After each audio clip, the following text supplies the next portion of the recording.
Mark adjusted his tie for the 10th time while waiting in the reception area of the city's most prestigious security company. His hands, calloused from years of training, trembled slightly, not from fear, but from anxiety. At 35, after losing his job in manufacturing during the recession, this was his shot at starting over. The resume he held in a simple folder wouldn't impress anyone at first glance. High school diploma, some technical courses, and a 3-year gap when he had to care for his sick mother. But there was something not written there. Mark had been a black belt in jiu-jitsu for over 10 years, with experience in multiple martial arts disciplines. Global Security was known for providing protection to major events, business executives, and politicians.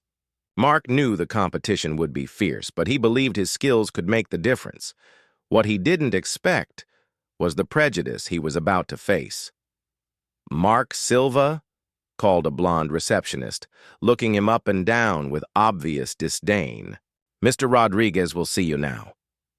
Mark stood up, smoothed the second-hand suit he'd bought specifically for this occasion, and followed her to a conference room where 3 men waited. The HR director, a heavy-set, middle-aged man named Rodriguez, barely looked up when Mark entered. Next to him sat the operations supervisor, a muscular guy who clearly valued physical appearance over competence. The third man, introduced as the security manager, had that arrogant air of someone who'd never been questioned. "Have a seat," Rodriguez said curtly, flipping through Mark's resume with disinterest. "So, you want to work security?" "Yes, sir. I have extensive martial arts experience and believe I can contribute significantly to your company," Mark replied, trying to keep confidence in his voice. The operations supervisor let out a sarcastic laugh. "Martial arts? What kind? Strip mall karate?" "Actually, I'm a black belt in jiu-jitsu with experience in Muay Thai, boxing, and tactical self-defense," Mark explained calmly. Right, the security manager scoffed. "Everyone claims to be a black belt these days. You got certificates? From what federation?" Mark pulled his certificates from the folder, all properly registered and authenticated. The 3 men gave them a dismissive glance as if they were fake documents. "Look," Rodriguez continued, "I'll be straight with you. Our clients are high-profile people, business executives, politicians, celebrities. They expect a certain profile from our security personnel. You understand?" Mark understood perfectly. They were judging him by his appearance, his simple clothes, his humble background.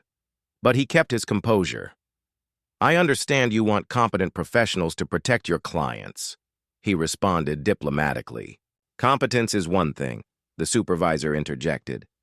"But our guards need presence. They need to command respect. You're kind of scrawny for this type of work, don't you think?" Mark stood 5'9" and weighed 170 pounds, an athletic build, but not intimidating. He knew his strength wasn't in size, but in technique honed through years of intense training. "I know appearances can be deceiving," Mark said, "but real security comes from knowledge and technique, not just size." The 3 men exchanged glances, as if sharing an inside joke. Rodriguez closed the resume and sighed. "Look, Mark, can I call you Mark? I'm going to be honest with you. You seem like a nice guy, but you're not what we're looking for. Our clients expect guards who look the part, you know? Imposing people who discourage trouble just by being there." "Besides," added the manager, "you were out of work for 3 years. How do we know you haven't lost your edge? How do we know these skills of yours haven't gotten rusty?" Mark felt frustration building, but kept his voice calm. "I never stopped training. Even while caring for my mother, I maintained my exercise routine and practice. I can demonstrate—" No, Rodriguez interrupted, raising his hand. "That won't be necessary. Thanks for coming in, but we'll be moving forward with other candidates." That's when the sound of shouting and chaos erupted from outside the room. Through the glass wall, everyone could see 3 masked men storming the reception area, clearly armed and aggressive. "Everyone on the ground! Now!" yelled one of the intruders, wielding what appeared to be a weapon. Panic instantly took over. The company. Employees ran in all directions, women screamed, and the three interviewers froze in terror. "Oh my God, it's a robbery," the supervisor whispered, visibly shaking. Rodriguez tried to grab the phone to call police, but his hands were trembling so badly he could barely dial. The security manager, ironically responsible for a security company, was crouched behind the desk, completely useless. But Mark reacted completely differently. His years of training had developed not just his physical abilities, but also his capacity to stay calm under pressure.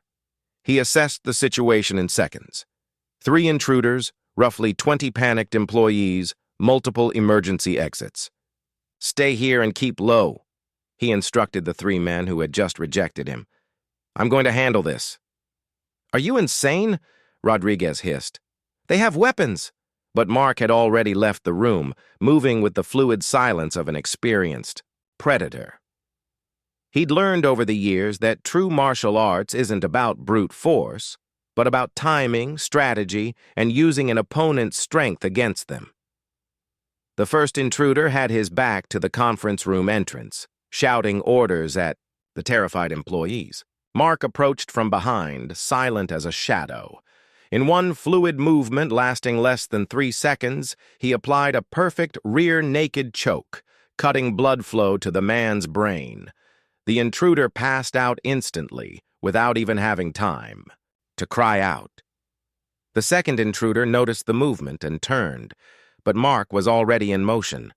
Using a jiu-jitsu technique called a foot sweep, he unbalanced the man and took him down, immobilizing him on the ground with an arm bar that left him completely helpless. The third intruder, seeing 2 companions neutralized in less than 15 seconds, panicked. He tried to run, but Mark was faster. A simple but perfectly executed leg sweep sent the man to the floor. Then a leg lock ensured he wouldn't be moving for a while. The entire confrontation lasted less than a minute. 3 men who had terrorized an entire company were neutralized by someone the interviewers considered too scrawny for the job. Mark tied up the intruders with their own shirts and only then noticed the absolute silence around him. All the employees stared at him with a mixture of admiration and disbelief.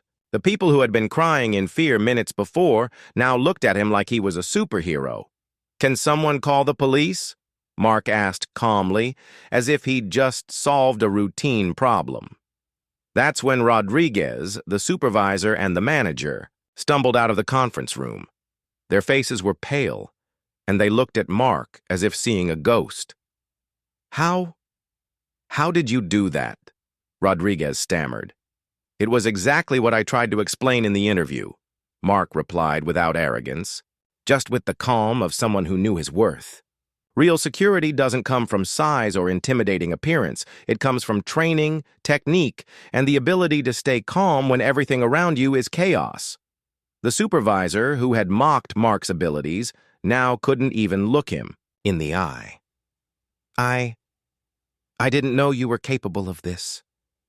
"You didn't ask," Mark said simply. "You preferred to judge by appearance." Police arrived within minutes, and the 3 intruders were taken away still dazed. The detective who took the case was impressed with how professionally Mark had handled the situation. "You have military experience?" the detective asked. "No, just years of martial arts training," Mark replied. "Well, you handled that better than many veteran cops I know," the detective praised. "If you ever want a career change, the police force always needs people like you." As the intruders were led away, Rodriguez approached Mark, visibly embarrassed. "Mark, we made a serious mistake today. A mistake that could have cost many people their lives." "Everyone makes mistakes," Mark replied generously. "The important thing is learning from them." "Do you still want to work with us?" asked the security manager. His previous arrogance completely evaporated. Mark looked around the company, at the employees who still watched him with admiration, at the 3 men who had judged him unfairly. "I do," he replied, "but with some conditions." "Anything," Rodriguez said quickly. First, I want the company to implement real training programs for all security personnel. Not just muscle, but technique, security psychology, first aid. Done, the supervisor agreed immediately. Second, I want to participate in the hiring process for future employees. Too many competent people get rejected because of superficial prejudices. Absolutely, the manager nodded.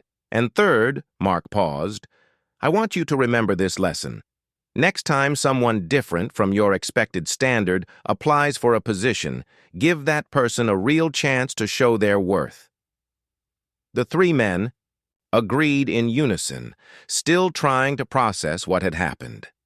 In the following months, Mark not only became Global Security's most respected employee, but also revolutionized the company's methods. He developed more efficient security protocols, trained other staff members, and the company gained a reputation for excellence that attracted clients nationwide. 6 months after the incident, Mark was promoted to operations director, and whenever he participated in job interviews, he remembered the lesson he'd learned: never judge a candidate solely by appearance or social background. The company even created an internal motto: competence has no look, it has attitude. Rodriguez, who today is one of Mark's biggest admirers, always tells the story to new employees. I almost lost the best professional who ever walked through this company because I let my prejudices speak louder than my common sense. It was the most valuable lesson of my career. And Mark?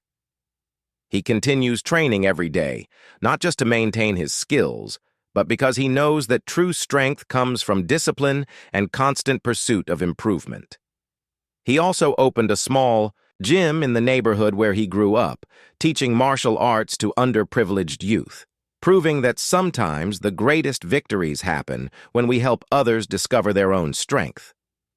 Mark's story teaches us that the greatest talents often come in packages we don't expect. How many times do we miss incredible opportunities because we judge people by appearance, social background, or first impressions? And you watching this? Have you ever been in a situation where you were underestimated? Or maybe you've underestimated someone who later proved to be amazing? Next time you meet someone different from what you expect, remember Mark's story. Sometimes the most unlikely person can be exactly what you're looking for. If this story inspired you, hit that like button to support the channel. And tell us in the comments if you also have a story of overcoming prejudice. I really want to read your experience.